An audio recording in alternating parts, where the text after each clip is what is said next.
This is the best of First and Last, the podcast. You guys hear about this Isaiah Thomas character? Had himself a hell of a game last night. For anyone that may have missed it, I don't know how you could at this point. The Celtics, in overtime, defeat the Washington Wizards 129-119 in Boston on the back of what we're, especially in the sports talk radio world and this side of things, going to, I'd say, overreact, but it doesn't feel like this. Talk about where this ranks as far as an all-time performance in the playoffs. And for the Celtics, Isaiah Thomas, 53 points, were the second most in playoff history of that franchise. So stop and let that sink in for a second, behind John Havlicek's 54 points in the 1973 conference semifinals. That's the kind of rarefied air we're talking about for Isaiah Thomas. We're talking about a guy who's had 86 points now in the first two games of this series, the most in the first two games in a playoff series in Celtic history. He's the only Celtic player with a 50-point game in the regular season and the playoffs in the same season. So you take all that, you add in the fact that he's the second player 6 foot or shorter to score 60 points in a playoff game, the other being Allen Iverson. So some gifted company there. And then, oh, by the way, you throw into the fact that this is still a guy who, even though the very public tears aren't there for us to see anymore, is still grieving, is still dealing with the personal tragedy that he suffered going into this series. And in one of those moments that after the game, when you realize it, you sit there and continue to elevate this performance up even further, you find out that yesterday was what was supposed to be his sister's 23rd birthday, the sister that he lost to a car accident before this series started, that really put in question whether we were going to see Isaiah Thomas on the court to begin this series. And instead, he goes out and as he put it, for him, everything he had done after that now was for his sister. And he talked about that last night after the game, playing in his sister's honor. I had talked to Brad, and it just wasn't a good day for me with it being my sister's birthday, me being in the hospital for 3 or 4 hours a day, and I just didn't have the energy. But once I got around the guys and got to the arena, I felt like I can go, and I told them I could, and there's no way I couldn't play on her birthday. I mean, I wanted to win for her, and I wanted to play well for her, so luckily we got the win. I'd say he accomplished both of those and then some, but then you just heard what he was talking about. Like, this is something for me that's interesting because we made such a big deal when everything first happened. And obviously, the shock was still there, but you saw Isaiah Thomas crying on the court during the first game after this had happened, and you saw that visual reaction that a lot of people had issue with the way it was made so public, was the public overt showing of grief that we seem to be intruding on, as if we're still not intruding upon it now. It's just a little less overt. It's a little less, teary-eyed from Isaiah Thomas himself, and he himself has channeled it in all the ways that seem to come in the realm of sports all the time, and he said it himself, talking about, you just heard it there, being around his teammates, being in an environment on the court at the arena where for a little while he can focus on something else. And then the minute he steps back off the court, the reality that his sister is not around is still there for him. Hits him right there every time.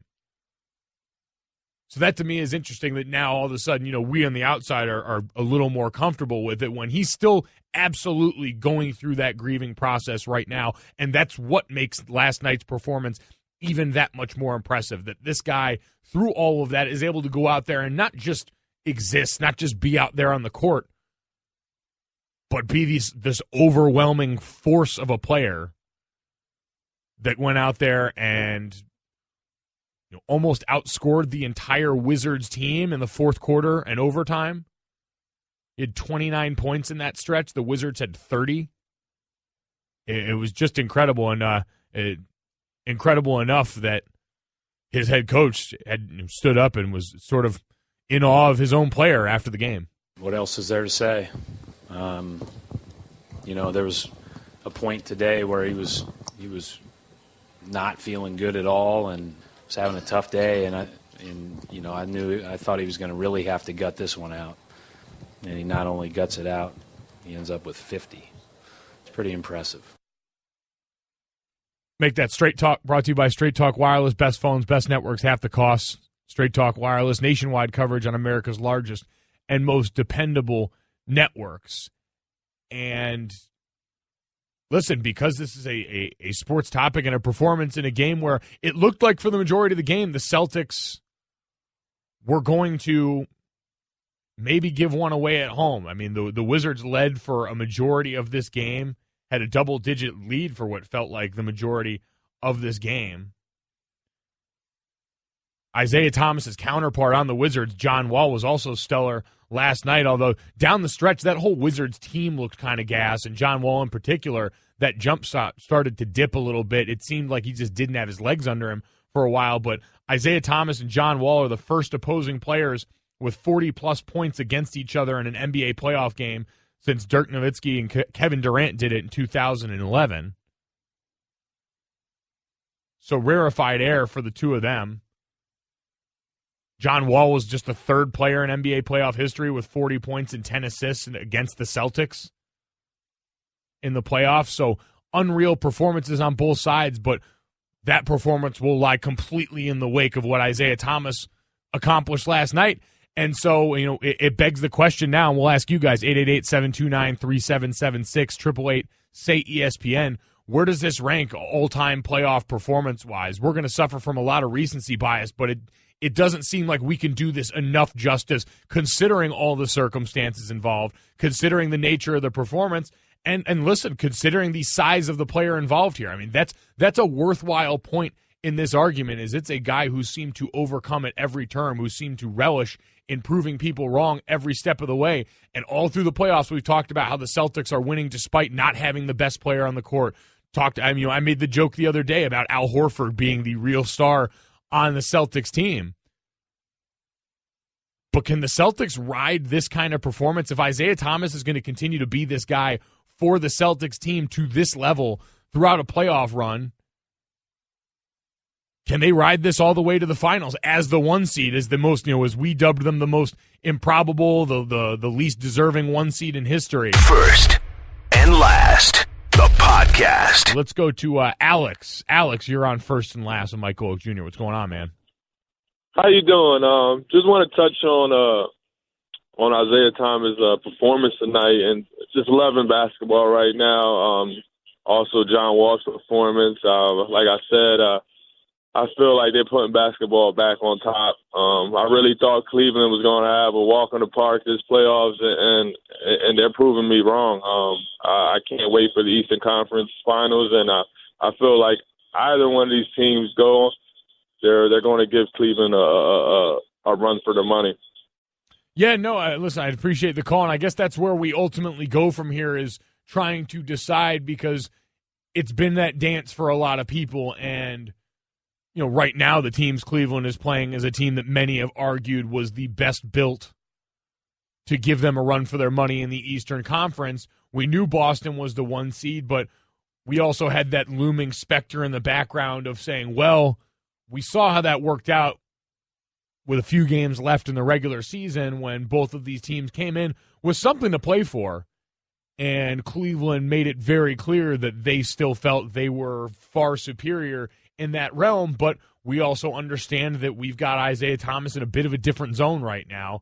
You've got John Wall playing as good as any point guard, probably the best of any point guard you could argue in the Eastern Conference. Last night's performance notwithstanding from Isaiah Thomas. So do we buy into one of these teams as legit threats to the Cavs? I have to say that even with all this, knowing what I saw the other night, I don't think so. I still think we're reaching a bit there, but listen, it's it's worth at least thinking about now when you've got someone playing transcendent basketball and a team, oh, by the way, that's backed him up. Like, that was another part of this conversation around Isaiah Thomas that we had started to have, was that, yes, when you know you have one of your teammates hurting in a major way, you've also got to come out and kind of ratchet up your intensity. You've got to lift him up in moments where he might not be able to, and you've seen renewed effort from a lot of these guys. Like, we had a lot of fun at Marcus Smart's expense the other day, but he went out there and played like a man on fire last night. Found a way to be really effective for this team. Avery Bradley continues to be effective. Al Horford going out there and being a unique force at the big man spot for them on both ends of the floor. So you've got a lot of this team stepping up, a team that we forgot maybe along the way was the 1 seed. Let's go to John in Florida. John, you're on first and last with Mike Golic Jr. What's going on? Good morning. I am in Florida, but I live here, but I'm a native Bostonian, and we have been blessed with some of the best athletes in all 4 major sports. The best hockey player in Bobby Orr, some of the best players in baseball with the Boston Red Sox. The Celtics for years speak for themselves, and, of course, Tom Brady with the New England Patriots. Where so much does Isaiah Thomas fit in Celtics lore as the greatest, or one of the greatest of a team that has put out so many wonderful players, and why isn't he considered in the conversation when they talk MVP? Of course, I am biased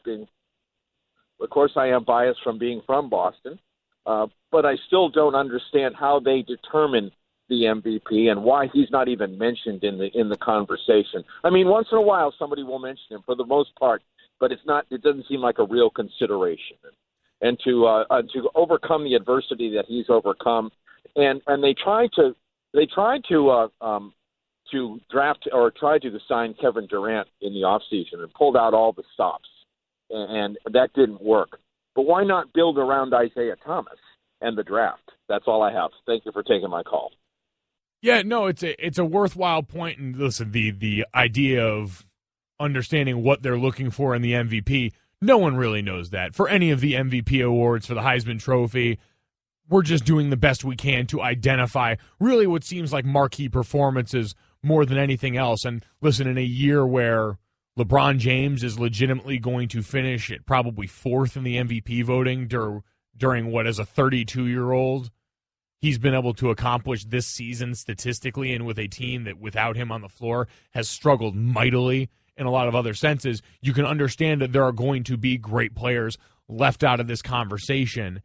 But at the same time, we know this Boston Celtics team accomplished what they did, managed to snag the 1 seed from that same guy in the Eastern Conference over the course of this season. So I can understand Boston fans having that gripe with the process here as well. Now, you mentioned where does Isaiah Thomas rank all time with Celtics? I think that's what makes this performance that much more impressive, is when you hear 53 points, the second most in Celtics playoff history, understanding the championship history, the playoff history that this team does have, the great players that have played in that same jersey as Isaiah Thomas. That's why it resonates loud when you sometimes hear stats like that are a bit misguided. This one, is absolutely as impressive as they sound. Let's go to Jack. Jack, you're up on first and last. Mike Golic Jr. What's going on, man?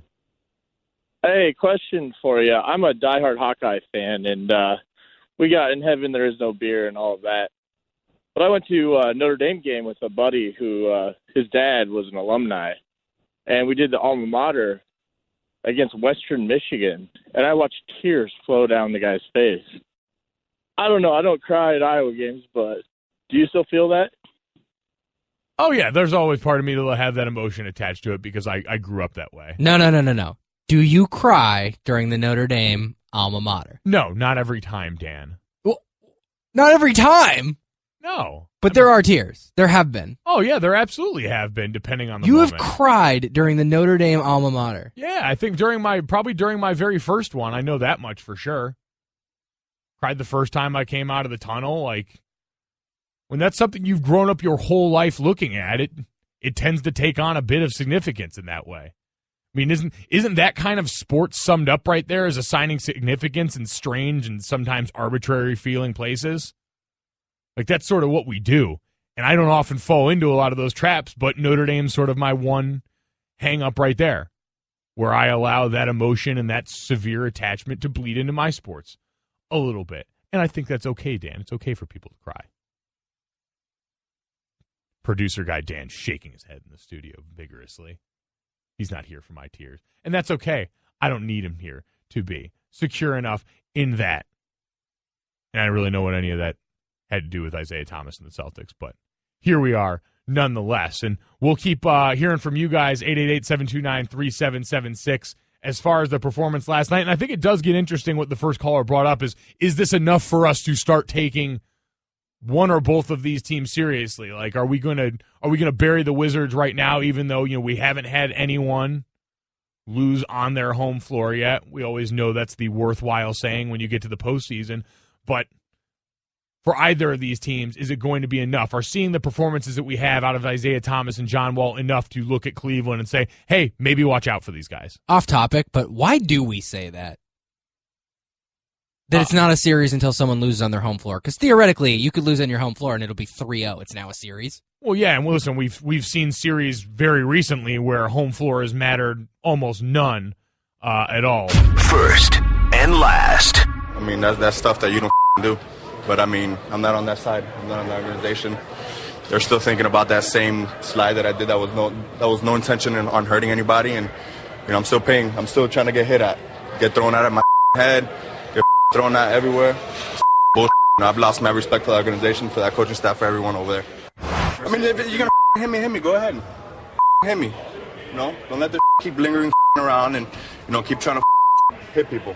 I mean, it's bullshit.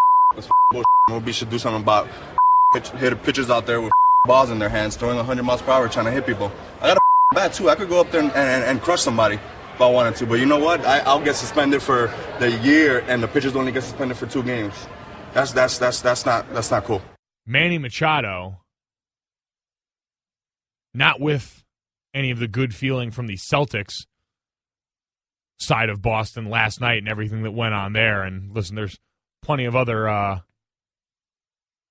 less than stellar things going on in Boston at the moment in the world of baseball that we'll get to in a little bit. But Manny Machado coming off the game last night about something that actually occurred on the field and had been going on for a while with these two teams.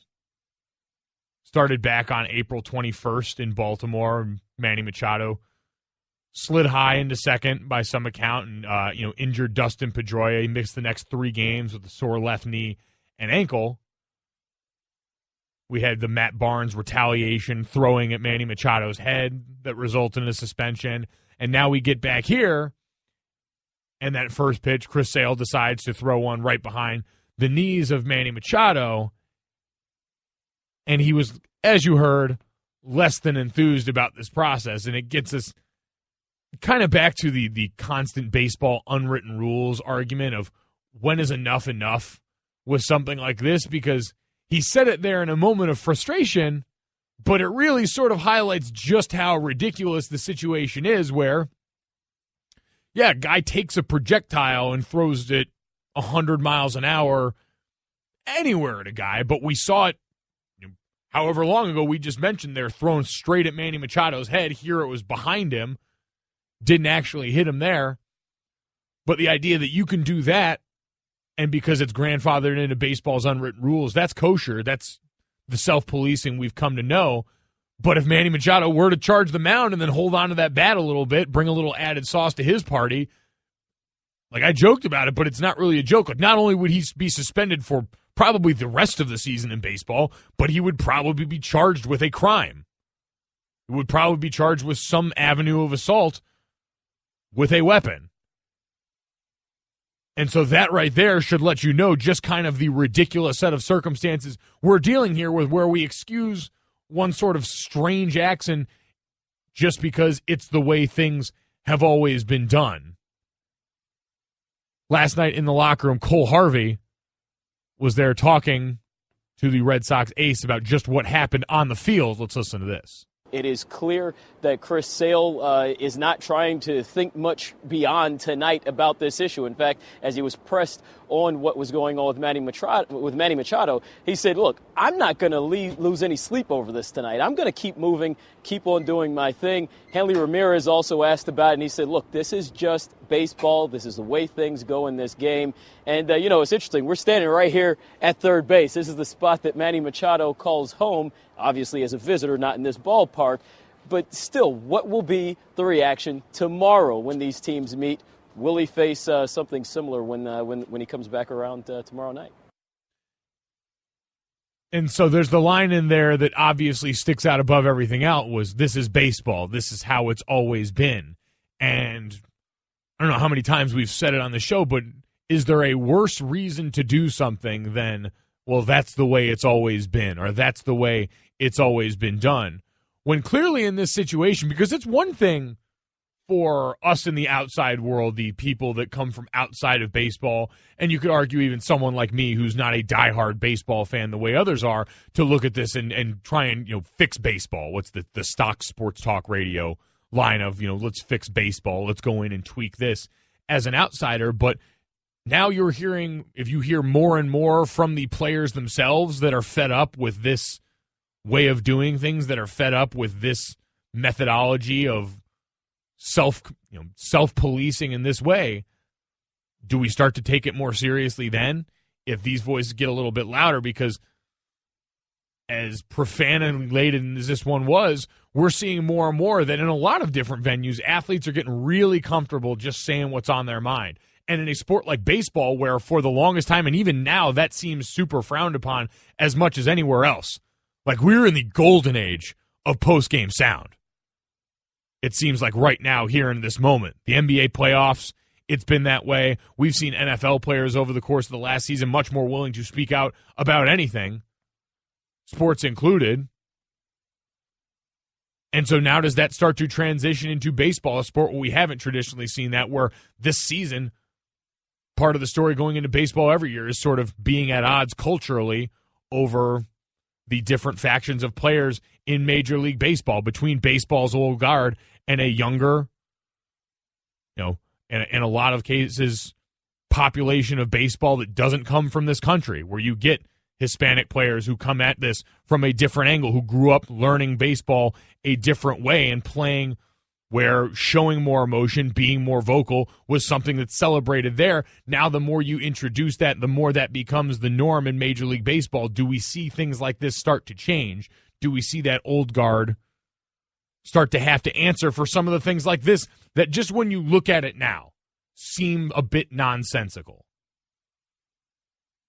That seem like, all right, why is this something we still allow when clearly it doesn't make a lot of sense anymore? I think it's a lot. I mean, you made a good point before the show. I think it's like fighting in hockey, but then you kind of made a really good point about that. Yeah, I mean, because even fighting in hockey, like, there's self-policing that goes on in any sport. Like, even in football, the sport I played, there's self-policing where, all right, like, if some guy steps out of bounds, you play a sport where you hit each other on every play. So you can go and seek that retribution within the white lines of the sport in a way that's not even illegal.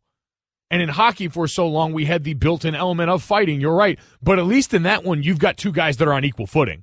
Like, when you drop the gloves, you both know, all right, I'm going to have just as easy of a shot. The guy who instigated this can still catch one, can still catch a two-piece, just like I can. You're on equal footing when it comes to that. In baseball, you're given one guy who from 90 feet away is allowed to throw something at somebody else, and then more often than not won't have to answer for that unless he's up at the plate next, and we see that. But to the point there, you get the warning right after it to where you know the responding pitcher is going to get thrown out, and then you've got a whole league where the guy won't even have to answer for it, where Chris Sale won't even have to worry about going up to the plate to answer for this. And we know in most cases, even when someone charges the mound, we rarely get that kind of face-to-face level of retaliation that you can get in a sport like hockey, that you can get in a sport like football, where contact is much more built into things. Even in the NBA, I mean, it's a much more personal thing because eventually you got to go out and face the other guy. You don't always have room for that kind of confrontation in baseball. And Chris Sale is definitely not about that life. No, yeah. If we're gonna power rank the about that life radar, Manny Machado, about that life. Clearly, no, yeah. If there's one thing we learned after last night, you might not want to try Manny Machado too much. If you even bring up the idea that I have a bat in my hands and I could come out there and crush some people, I start taking notice of, hey, maybe this isn't the guy we want to come after. Well, because that's not the first time you've thought about that, right? Like you're sitting there at home plate and you're like, wait a minute, I'm the guy. Like I've always said this about being in a car, like when pedestrians have the right of way and sometimes take a little bit too much advantage of that. It's like, hey, man, remember who's riding the 2-ton steel horse here. Like, you've got the power by law, but don't get this twisted. Remember where you fall in the pecking order, and the guy in the baseball field holding the bat would probably fall higher on the pecking order, and Manny Machado has reconciled that in his mind. So as producer Dan Z says, maybe stand up and take notice that Manny Machado, probably not that dude to try to steal on anymore. First and last. Talking Manny Machado, profanity-laced tirade to finish off a game last night where he was thrown at yet again, and what appears to be now, I think we can upgrade to ongoing feud against the Boston Red Sox. You can hit us up and continue to call in 888-729-3776. Let's go to Cheryl, who's listening. Cheryl, you're on First and Last. How you doing? Hey, I'm actually a trauma nurse for the past 35 years, and what it is going to take for baseball to correct this problem is one of those pitches is going to hit home, and somebody is going to be grievously injured. That individual's family is going to sue whoever threw the ball, and they're going to sue Major League Baseball for permitting this culture. I mean, I've actually taken care of, in an emergency department, a high schooler who was accidentally hit in the head and killed. And they're not coming at 90 miles an hour in high school. So it is going to happen. It's just a matter of when it's going to happen. Anybody who intentionally throws at another person should be fined seriously. They need to bring a stop to that. And the excuse of that's how we've always done it is ridiculous. It is. It's and we appreciate the call. It is the poorest excuse for almost anything that you can muster up. But I think to her point is you're right, is baseball clearly has made it very clear that even though this does get punished the way it did the first time around for Manny Machado here, the weight of the punishment is so low on the severity scale that there's no real incentive to not do it. It's just one of those things that's understood and even appreciated in a lot of dugouts for guys. The sad part is she might be right, and it's kind of sad, societally speaking, that it would take a lawsuit to make changes. And we see that a lot, like with the NFL. Well, that was the next place I was going to go. It's sad, isn't it? Well, it is. And listen, that's what I've said to the point, like when rest came up in the NBA, and we said, hey, we've got all these hard and fast numbers that say on the second night of back-to-backs, especially on the road, guys are X amount more susceptible to injury, but we don't really buy into it because we don't have a glaring example. And for the longest time, like anyone who watched football knew that football is, you're going to get injured along the way in football. That was the first thing I got told by my dad is if you play this game as long as you want, you're not walking out whole. You walk in with that understanding because it's a game where literally collisions are the basis of the sport. But now all of a sudden, we see the lawsuit from former players about what very understandably so when the league was guarding and hiding information from these guys.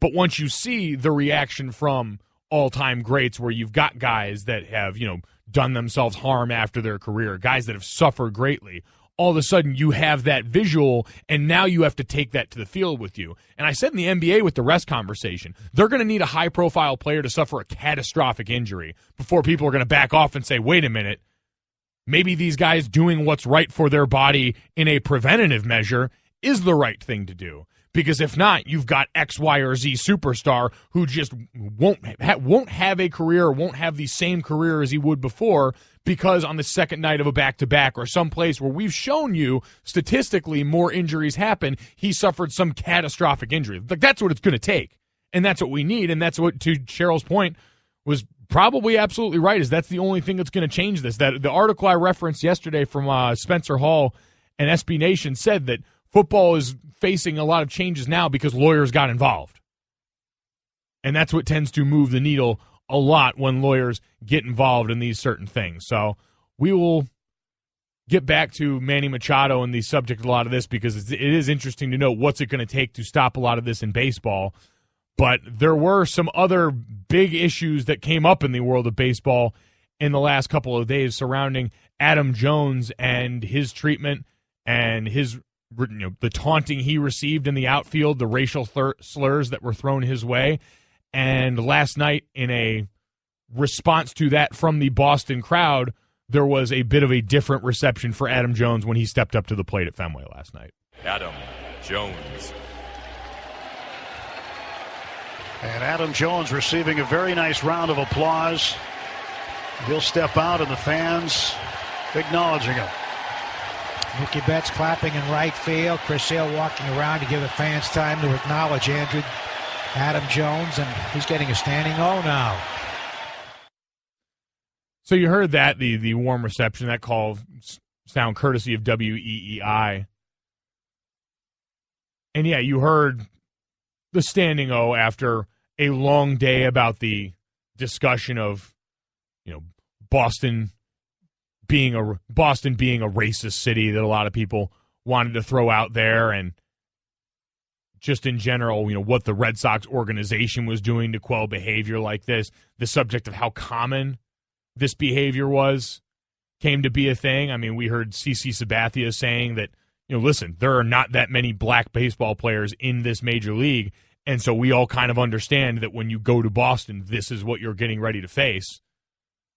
Guys coming out and saying this is a big issue. We're just hearing about it now because one guy was fed up with it. One guy was completely done with this subject, and yet it kind of gets us back to a familiar place where immediately when this gets brought up, immediately when some guy says, this isn't the first time this has happened, this was just the straw that broke the camel's back, I'm not the only one that this affects. We've got testimony from other guys saying, hey, we're trying to go out here and work, and these are the things that we have to face. You get people that immediately go on the defensive.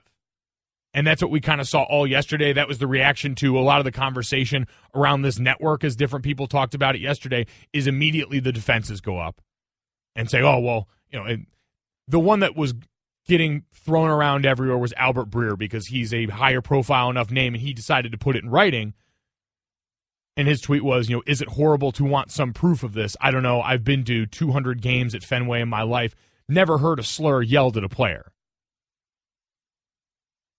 And so this idea that, oh, well, I haven't seen it, so it hasn't happened. Which we can go down a laundry list of things that people are okay with believing in that they haven't seen before and still accepting them as reality. But in this case, he needs proof. And it seems to come up in a lot of these instances where we're dealing with, black and brown people in general, but especially with players, where we kind of just assume that a lot of times, they're not telling the truth. We need something extra to believe this story other than the testimony of the person involved, the testimony of people like Adam Jones who have said that this is a thing that happens. But no, we're usually so concerned with preserving our own image of ourselves as good and kind human beings that we want to push away and not acknowledge something that clearly happened, that clearly has happened before. And now, again, the onus is, like a lot of other things, trying to figure out, well, how do we make this happen again? How do we create an environment where that's not okay and accepted by the other people sitting around in the stadium there? That's not okay and tolerated in any instance by that organization. What do we do from the top down to try and fix this? And there is no easy fix. Other than, just trying to be more good and decent, which seems like a really difficult task. In a world where, especially with a fan and player matchup there, this is always something that comes easy from people in a position of power. We talk about that a lot in this realm, but despite the fact that one of the people in this conversation is making significantly more money and you would think would have power, there's a weird dynamic that exists with fans and players in sports where fans feel some degree of power over the players that they're watching. You hear it all the time whenever salaries come up. Well, we're paying your salary. You should be more cognizant of what the fan wants. The fan feels that degree of ownership and power to the point where they feel like they can say something like this and not face retribution. mean, your Adam Jones got asked, what would you do if if you were face to face with this person? And he said, let's square up and handle this the right way. Fans operate in a world where they don't believe that's a reality because they're protected by that barrier that exists between the two. And so until you remove that dynamic, you'll get people that feel comfortable saying things in any other venue will get a lot harsher of a reaction for you personally. First and last, the podcast. Spoiler alert for anyone that may not be well acquainted with the game. Usually you want the ball to go over the plate, kind of how things tend to work. So when it goes behind the knees, guys tend to become a little upset. And with that in mind, because that's a situation that leads to a lot of other conversations about the unwritten rules of baseball and all of these super interesting things, we still don't want to ever not stop and smell the roses. And in a playoff run in the NBA side where we've seen some pretty good rants and some great sound, we live in a golden age of sound from professional athletes. Let's stop and bask in the glow of Manny Machado's full profanity-laced tirade. I mean, that's stuff that you don't do. But, I mean, I'm not on that side. I'm not on the organization. They're still thinking about that same slide that I did that was no intention on hurting anybody. And, I'm still paying. I'm still trying to get hit at. Get thrown out of my head. Get thrown out everywhere. Bullshit. I've lost my respect for the organization, for that coaching staff, for everyone over there. I mean, if you're going to hit me. Go ahead. Hit me. Don't let the keep lingering around and, keep trying to hit people. I mean, it's bullshit. It's bullshit. Nobody should do something about hit pitchers out there with balls in their hands, throwing 100 miles per hour, trying to hit people. I got a bat, too. I could go up there and crush somebody if I wanted to. But you know what? I'll get suspended for the year, and the pitchers only get suspended for 2 games. That's not cool. He sounds kind of mad. Sounds like he may not have liked that one too much. But it's understandable. It's what we talk about all the time. Just because it's always been done this way, why is that even remotely okay? And it's one thing for me to sit up here and gas bag and say, "Oh, we need to change baseball. There's no room in sports for something like this self-policing." Knowing full well that self-policing goes on. I mean, listen, I was part of a sport where self-policing is the name of the game. Hockey got brought up. You had fighting in hockey, something that has also found its way getting legislated more and more out of the game, and probably for the better. But even in both of those examples, in sports that are much more contact sports, you've got guys that are at least on equal playing field for the most part. Like, there's places for cheap shots in football that are absolutely wrong. Like when guys aren't looking, going at guys' knees, you know where the line exists. But as far as actual retribution within the body of a play, I mean, it's a sport where you can legally hit a guy in the chest as hard as you want. And that's kosher. In hockey, when you have, I focus on like this is a mechanism too. Like mechanically, this is a means of retaliation in baseball that exists in a very specific setting. In hockey, you've got a means of retaliation that exists in a very specific setting where you've got 2 guys that drop the gloves and decide, let's do this. But at least in that setting, in that particular instance, that's sort of unique. You've got 2 guys that both have a very equal chance of punching each other in the face. Like you're on quite literally a level playing field there. With this one, you've got one guy with the power to throw a baseball and another guy who, listen, in a certain league won't even have to worry about any retribution as far as having to stand up to the plate and answer for it in the way that baseball deems that retaliation comes about. But on the other hand, you've got a guy who, as JBT pointed out, isn't 90 feet away. JBT, what's the actual footage to the mound? 60 feet, 6 inches. 60 feet, 6 inches. You can't neglect that last 6. And after the follow-through, it's even a little closer than that. So he's not as far away. But regardless, he's throwing from enough of a distance and knowing that, listen, even if a guy charges the mound, how often do we actually see contact get made on the other end of that? Usually there's not. Usually people get in it by a way, and then everyone's thrown out. Everyone has to go their separate ways, and you wait until the next time around until someone else has to stand up there and usually answer for it when another baseball gets thrown at somebody else. So that part of it all just seems kind of ridiculous. So, I mean, listen, for the headlines coming out of baseball right now, it's pretty tough because you have that, and then you have everything that's gone on with Adam Jones in the last couple of days, where you have a player in the outfield, again, at his job, who all of a sudden is having racial slurs thrown at him from the stands, bag of peanuts thrown at him from the stands, and now we see it come out more and more that other players are co-signing this and saying, listen, this is kind of what you expect when you go to Boston. In particular, Boston got brought up. CeCe Sabathia came out and said, this is kind of what you deal with when you come to Boston. There's only 62 black players in the league. We know that this comes with the territory of going out there. You've got other guys saying this isn't the first time they've even heard of this out in Boston, but it was a guy who was fed up with this. This guy was absolutely fed up with this. Let's go to Gord. Gord, you're on first and last. What's going on? Hey, how you doing? Listen, I think the whole idea was to get him fully upset and fed up with it. If you're trying to get in the guy's head, you're going to say whatever's going to get in his head. I mean, if Isaiah Thomas was out in center field, you'd be talking about his sister. If a guy's a little chunky, you're going to be talking about his weight. You're trying to get in his head and get him more worried about the fan than the game. And it's just trying to get an edge. I don't know that it's appropriate. I don't think it's right. Yeah, no, I'm going to go ahead and definitely say that's not appropriate. And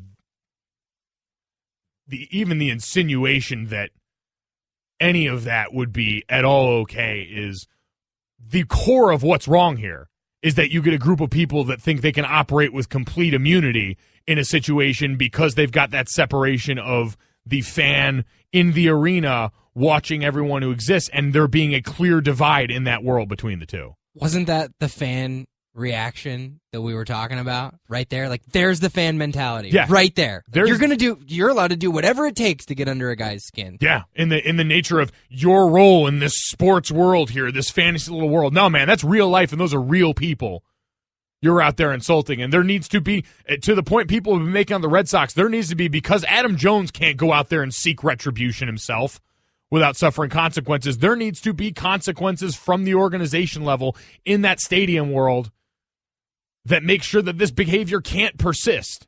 Because if not, you've got an environment that just breeds more of it, that breeds more hate, that breeds more of that mentality that we just heard there. First and last.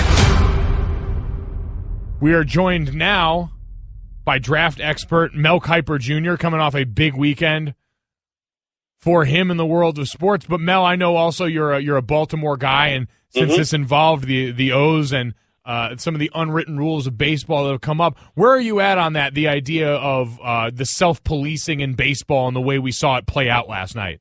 Well, I think when it's obvious, like Machado's a great player, and I think you got to you pick your spots. I mean, in terms of when you do things, it's obviously what was going on last night. So brush backs and all this, and if you feel like a guy embarrassed you or whatever, hey, I understand going back over the years that's what went on. But like Machado said, when you're throwing like that, to me, there's a way to do things and a way to send messages. When it's obvious like that, you really need to. I mean, to me, baseball, when you got that ball in your hand, you got a lot of control, and you got to be able to control the game. I understand, hey, pitching up and in, and brushing guys, backing guys off that they're leaning in, or that after a home run stuff is over, after something happens like that is over when it's obvious. To me, that's gone by the boards. Things have changed. Baseball's changed to a certain extent. The great players, just strike them out. That's the best way to get your message across, to strike somebody out legitimately. Is throwing at players. I mean, come on. I think in terms of that, it's ridiculous. What message are you sending? When you do something like that. Like I said, if a guy's leaning in or whatever, but after a guy hits a home run, they all used to do that back in the day. That doesn't happen anymore.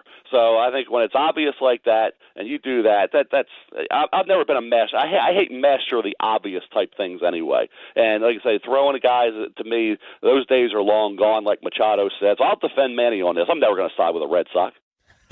That's a good man. I respect the loyalty. We're talking to Mel Kiper Jr., ESPN NFL draft expert here on the Shell Pennzoil Performance Line, defending his fellow Baltimore resident there. Mel, we'll go to something else that may not have seemed so obvious going into the draft, and you talk about sending a message. The Cleveland Browns seem to, by all accounts, have sent the message in this draft that they're very serious about executing a plan going forward that didn't involve taking one of the quarterbacks from this year's draft. Were you surprised by that move? Mildly, only because they passed on quarterbacks again, a quarterback again that somebody else wanted, but that doesn't mean they liked them. My issue, and I had no problem with that, if they didn't like, a quarterback in this draft, if they didn't want to make the move to get Trubisky, a strong enough move to go up and get him, that's their prerogative. If they didn't want to take Deshaun Watson, that's their prerogative. They allowed Houston to get him. Fine. And they drafted Deshaun Kaiser. Fine. I'm not high on Kaiser. I had a third-round grade on him. I'm not high on Kaiser, so that's their prerogative. My issue, Mike, this is my problem. I don't think they're a together organization. That's just my intel tells me, that they have a group, and the baseball analytics group, and then the head coach, Hugh Jackson, who just aren't on the same page. And that's a tough thing to deal with. That's a tough thing to try to win with when you have a head coach who's an offensive guy has to draft and be on board with his player. Okay, he's got to want that particular quarterback, or then in this case, say, okay, I didn't want that quarterback. When they're trying to force, the way it looked like to me last year, I was told, hey, Hugh Jackson wanted Carson Wentz. The baseball analytics people or the analytics people didn't want Carson Wentz. That's not right. You got to go with Hugh Jackson on that. You got to say, okay, you're the head coach, you're the offensive guy, you're our guy, you're taking us forward. If you want Carson Wentz, then we're taking Carson Wentz, despite analytics. Then you take Cody Kessler, who is the analytics. Well, the head coach wasn't on board, and he just went out and said, okay, I'm okay with it. That's not right either. Then this year, you're trying to force Trubisky on a head coach that didn't necessarily want Trubisky. Why are you trying to do that? Then Watson, pass on Watson, fine. Is Kaiser his guy? I don't know. I just don't feel like when you have a quarterback, which is the most important position in football by miles, you better trust your offensive coach, your head coach, to be, or at least be on board and say, I agree. If he doesn't agree, and he's got different, then you got to side with him. You got to give him the benefit of the doubt on a quarterback. And had they done that last year with Wentz, they wouldn't be sitting there this year with no quarterback, and all you have is Osweiler, Hogan, Kessler, and Kaiser. How are you going to win? How are they going to get any better? Answer it. Kaiser is a 3-year project to me, just to try to get him ready. He's like I said on draft day, light years away. And I don't know with his issue, my concerns with Kaiser, with holding the ball too long, making bad decisions, making inaccurate throws and all that, I don't know how good he can become. I don't know. Hopefully he becomes a good quarterback. You want all these young kids to become good quarterbacks. It's great for the league. It's great for watching football. But where Cleveland is this year again, are they in a position to get a quarterback next year because they're 2-14? I don't know. They added some nice pieces, but the quarterback issue is still there. And like I said, I don't like organizations where everybody's not on the same page. Mike Golic Jr. here on First and Last, ESPN Radio and the ESPN app. We're talking to Mel Kiper Jr. on the Shell Pennzoil Performance Line. So, Mel, you mentioned organizations not being together on some of the decision-making. How surprised are you hearing the reports coming out of Chicago now, who went up and got the quarterback that it's clear that Ryan Pace and company wanted, right, but now we're hearing that John Fox may not have been in on that decision? Again, Mike, I get what Pace did. Pace is sitting there saying, hey, I'm swinging for the fences. I want to be great. Well, what message does that send to Mike Glennon when you draft a quarterback trying to be great? You gave him $16 million for 1 year. That just tells you that he's a bridge to the next quarterback. As soon as they feel Trubisky's ready, he's the guy. Glennon's just basically there just to try to be okay this year, and maybe that'll give him a motivation, a chip to say, I'm going to prove to you I can get it done at a higher level than you think, and I'm not going to let this young quarterback ever get on the field. So, and like I said, I like Trubisky. I had him at 20, didn't have him at 1, 2, 3 or in the top 10. I thought he should have gone back for another year. John Gruden didn't even have a first-round grade on Trubisky. Didn't even have him in the first round. So they took a chance on a quarterback. I had no problem with Pace saying, he's my guy. I got strong conviction about this. I wanted him. I went and got him. I had no issue with that. But again, Mike, I don't understand unless the coach is just there. You figure one more year we're going to move on, if that's your feeling. But so many organizations have a split that, to me, I like to get along. I like to have everybody. I like to have all my people on board, okay? Well, everybody's together. Everybody's on board. And when you don't have that, it just doesn't bode well. Talking to Mel Kiper Jr. So, Mel, if you're looking at places where you do think there is a fit and people were on board, who do you think that players from this draft class that can go in right away and have a major effect on the team that they now join? Well, I think McCaffrey will in Carolina, and Samuel to an extent because he's a similar kind of player, but McCaffrey's better. So, I think McCaffrey, I think what the Chargers did, Mike, sent the message that Phillip Rivers, we're going to give you one more opportunity. They could have very easily drafted the heir apparent to Phillip Rivers in the first round. Very easily. I mean, you had a chance to get Watson at 7. You had a chance to get Mahomes at 7. They didn't do that. They didn't draft a quarterback at any point. They went after guys like Feeney and Lamp on the offensive line, and then Mike Williams, the big receiver out of Clemson. So I think that was a totally different message. You got a new coach, new city, okay, yet you didn't draft the heir apparent to Phillip Rivers. So they showed a lot of respect for a guy who's a borderline Hall of Famer in Phillip Rivers, and that's the way the direction they're going to go. So they had a set direction, and they stuck with it. Other teams, and the other thing, too, with this draft was, and I made this point, the 3 teams that traded out and let teams like, you think about where 49ers were, they didn't want Trubisky. They allowed Chicago to get him. Buffalo allowed at 10 Kansas City to get Patrick Mahomes. Cleveland allowed Houston at 12 to get Deshaun Kaiser. Yet all 3 of those teams that didn't want the 3 top quarterbacks ended up drafting quarterbacks. Buffalo got Peterman. You think about what San Francisco did with C.J. Beathard. Okay, Buffalo, like I said, got Peterman, and then Cleveland drafted Deshaun Kaiser. So I think that just told you, Mike, that nobody in this league, and I thought this, and Todd thought it, McShay did, that there was no built-in consensus. Nobody was agreeing on these quarterbacks, and to try to build a consensus, and as we saw, even trying to build a consensus within the organizations that drafted them wasn't necessarily happening. Maybe Kansas City would have been the one there in Houston, but everybody else was all over the place on these quarterbacks. So that's why, like I say, judging these guys and predicting how these guys are going to do, who the heck knows? Everybody's going to say Mahomes is in the best situation because it's Andy Reid, and I would agree with that. I said that. There's no doubt he's in the best spot. Andy Reid's always said he's not starting. He needs time. So I think Andy Reid, what he did with quarterbacks throughout his career, shows that Kansas City probably has the best chance to develop a quarterback down the road in Patrick Mahomes. Mel, we appreciate the time as always. Great work, like you do every year on the draft. Enjoy whatever time off you allow yourself before the process starts all over again. Well, we don't have much. I got a new big board for next year, and the positional is coming out. Working on that right now. Actually, when I get up now, I'm going to get working on that since I got my wake-up call for this show from Dan Z. And Mike, I got my wake-up call for 5:30. I'm going to go to work and try to get that big board ready for next Thursday. The grind never stops. Mel Kiper Jr., we appreciate you joining the show, Mel. Thank you for listening to the First and Last podcast. You can listen and subscribe to all ESPN podcasts in the Listen tab of the ESPN app. First and Last.